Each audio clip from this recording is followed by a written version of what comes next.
एक राजा की कोई संतान नहीं थी और उन्होंने राज्य के बच्चों में से ही अपना उत्तराधिकारी चुनने का फैसला किया।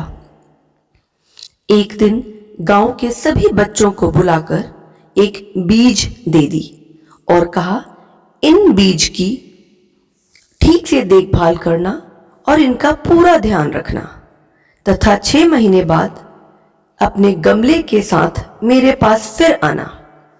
सभी ने ऐसा ही किया। उन बच्चों में से एक बच्चे के गमले में कोई पौधा नहीं आया और वो घबराने लगा, क्योंकि उसके आसपास के सभी बच्चों के गमले में पौधे आने लगे। फिर भी वह रोज गमले की देखभाल किया करता था और वह 6 महीने के बाद वाला दिन भी आ गया। वो बालक काफी घबराया हुआ राजा के दरबार में पहुंचा।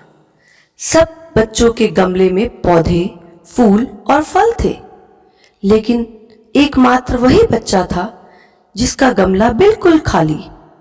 सभी उसका मजाक उड़ा रहे थे। इतने में राजा ने उसे ही बुला लिया और कहा, ये ही मेरा उत्तराधिकारी बनेगा। जानते हैं क्यों? राजा ने बताया, बच्चों, मैंने आप सभी को जो बीज दी थी वह बिल्कुल बंजर थी, उसमें पौधे आने का सवाल ही नहीं था।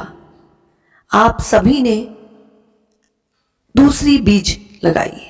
एकमात्र यही बालक है, इसने पूरी ईमानदारी से मेरे दिए हुए बीज की सेवा की।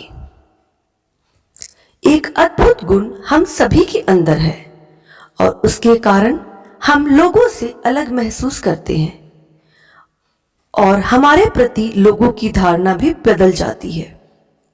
उसे ईमानदारी, वफादारी कहते हैं।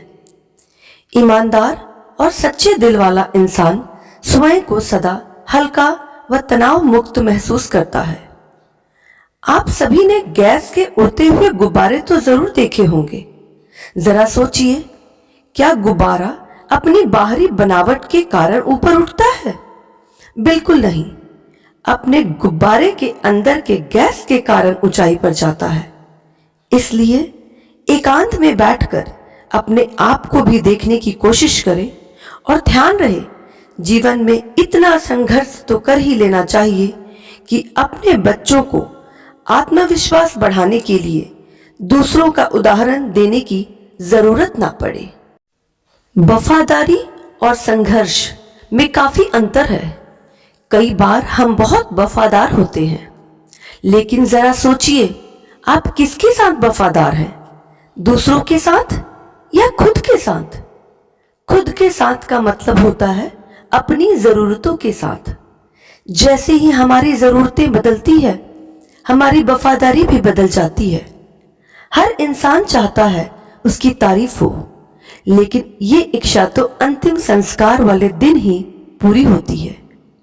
ईमानदारी और वफादारी का कदर करने वालों के साथ हमेशा जुड़े रहो। इस्तेमाल करने वाले तो तुम्हें खुद ही ढूंढ लेंगे। आपने भी अक्सर सुना होगा लोगों को कहते, कोई किसी का नहीं होता। लेकिन जरा कभी खुद से पूछकर देखें, हम किसके हुए? हम भी सारी जिंदगी अपनी ही जरूरतों और इच्छाओं के पीछे भागते हैं और दूसरों से उम्मीद करते हैं कि लोग अपनी जिंदगी हमारी तरह जिएं। इसी के साथ मैं अपने विचारों को विराम देना चाहूंगी। और हाँ साथियों, अगर आपने मेरे चैनल को सब्सक्राइब नहीं किया है तो प्लीज मेरे चैनल को सब्सक्राइब करें और एक लाइक बटन हिट करें। इतना तो बनता है। फिर मिलते हैं अगले वीडियो में अगले रविवार। तब तक के लिए अपना ख्याल रखें। अलविदा साथियों।